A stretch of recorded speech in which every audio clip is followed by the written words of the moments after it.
بسم اللہ الرحمن الرحیم۔ السلام علیکم۔ آدم علیہ السلام کی جب جنت سے راندہ درگاہ کیا گیا، جنت سے نکالا گیا،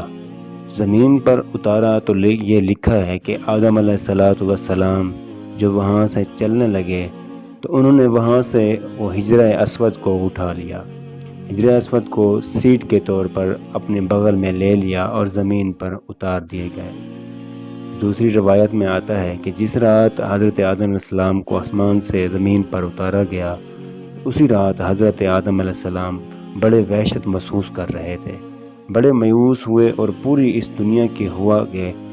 عالم میں اکیلے رات کو بیٹھے ہیں، اور بڑی ایک مایوسی اور وحشت طاری ہے۔ اسی رات میں اللہ تبارک و تعالیٰ نے جنت کے دو جواہر یعنی ایک حجرہ اسود اور دوسرے مقام ابراہیمی یعنی دو پتھر اللہ تعالیٰ نے اس رات میں حضرت آدم علیہ السلام کے ساتھ اتار دیے۔ جب صبح کی روشنی پھیلی تو آدم علیہ السلام نے اپنے پاس یہ دونوں پتھر پڑے دیکھے تو پہچان گئے یہ تو جنت کے میرے ساتھی ہیں کہ جنت کے جواہرات میں سے آپ نے دونوں کو لے کے سینے سے لگا کے ان کو بغل گیر ہوئے گئے۔ اس سے تسکین حاصل کرنے لگے، یہ وہ جنت کا ایک سامان میرے ساتھ آ گیا ہے۔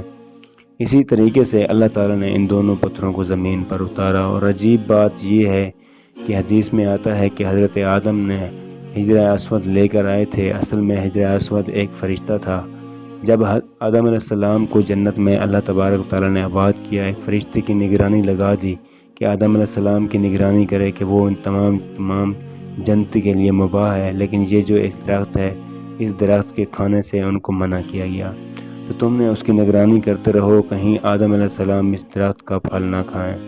چنانچہ یہ فرشتہ ہے جو ہے وہ آدم علیہ السلام کی نگرانی کرتا رہا، تو آدم علیہ السلام نے بھی محتاط رہے اور جنت کے اندر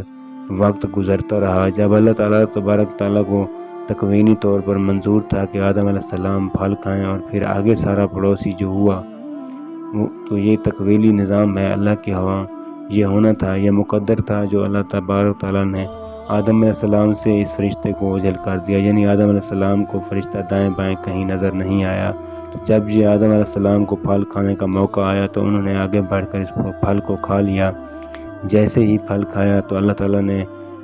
اپنے ہاں ظاہر ہے کہ ایک خاص قسم کا غضب نازل ہوا کہ یہ تمہیں منع کیا گیا تو کیوں کھایا۔ اسی ہیبت اور دبدبے کے عالم میں اللہ تعالیٰ نے اس فرشتے کی طرف دیکھا۔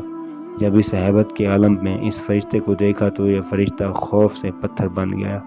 اور وہ حجرہ اسود کی شکل کے اندر قائم ہو گیا،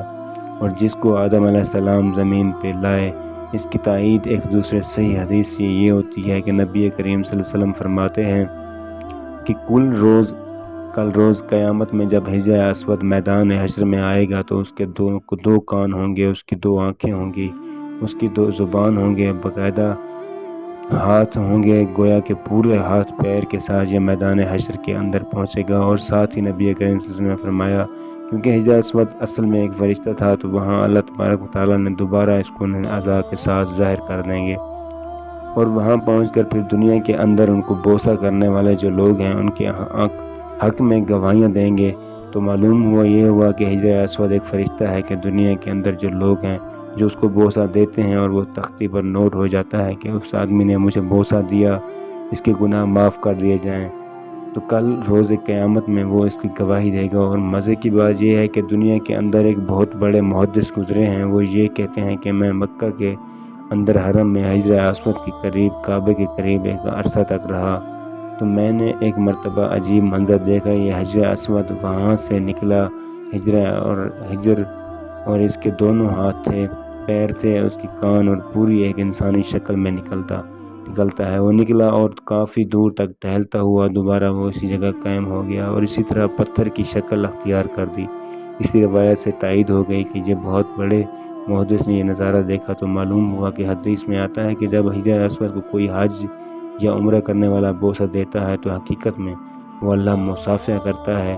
اللہ سے سلام کرتا ہے، تو سلام کرنے کے لیے نتیجے میں اللہ تبارک و تعالیٰ اس کے سارے گناہوں کو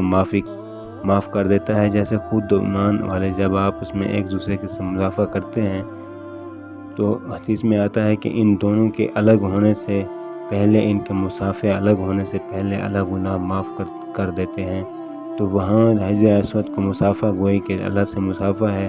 تو اللہ سے مصافحہ اور گناہ معاف نہ ہوں، یہ کیسے ہو سکتا ہے؟ اس سے اللہ تبارک و تعالیٰ گناہوں کو معاف کر دیتے ہیں۔ تو یہ حجر اسود، یہ فرشتہ جو ہر بوسہ دینے والے کی تفصیلات کو نوٹ کر لیتا ہے، تو اللہ سے دعا ہے کہ اللہ تبارک و تعالیٰ ہمیں حجر اسود کا سلام اور اس کا بوسہ لینے کی سعادت نصیب فرمائے، آمین ثم آمین۔ لیکن اس میں شریعت کا مسئلہ لکھا ہے کہ اس کے لیے آپ کسی دوسرے کو تکلیف دے کر اس کا بوسہ نہیں لیں۔ تکلیف دے کر بوسہ لیں گے تو ظاہر ہے بوسہ لینا ایک مستحب عمل ہے، لیکن تکلیف دینا حرام ہے۔ حرام کام کر کے مستحب حاصل کریں۔ اللہ تعالیٰ تبارک و تعالیٰ کے آگے اس کی کوئی قیمت نہیں۔ اگر نہیں موقع دور سے سلام کرنے کا، استلام کر کے چوم لیں تو آپ کو وہی اجر ملے گا جو کہ بوسہ دینے والے کو موقع پر ملتا ہے۔ اللہ سے دعا ہے کہ اللہ تبارک و تعالیٰ ہمیں نیک عمل کرنے کی توفیق عطا فرمائے۔